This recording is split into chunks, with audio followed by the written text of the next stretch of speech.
घट से ये बोध संभव है कि घट क्या है।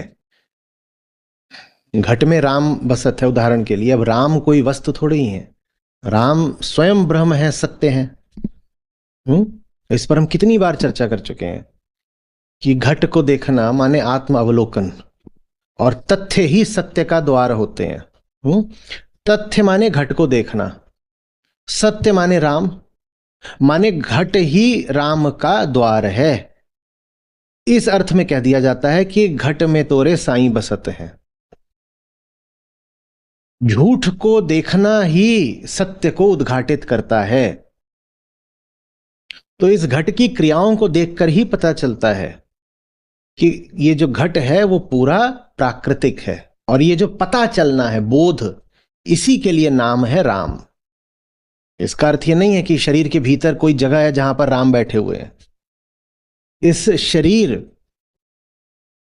की आत्मिक तल पर निस्सारता को देखना ही रामत्व है।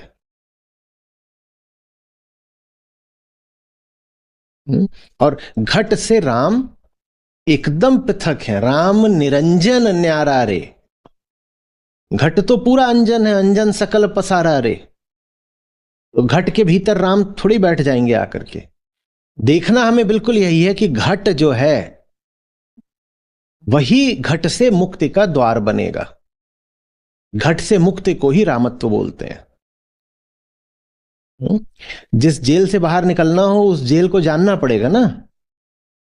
उसी तरह से घट की माया से बाहर निकलने के लिए घट का अवलोकन करना पड़ता है। तो इसलिए घट बड़ी महत्वपूर्ण चीज है।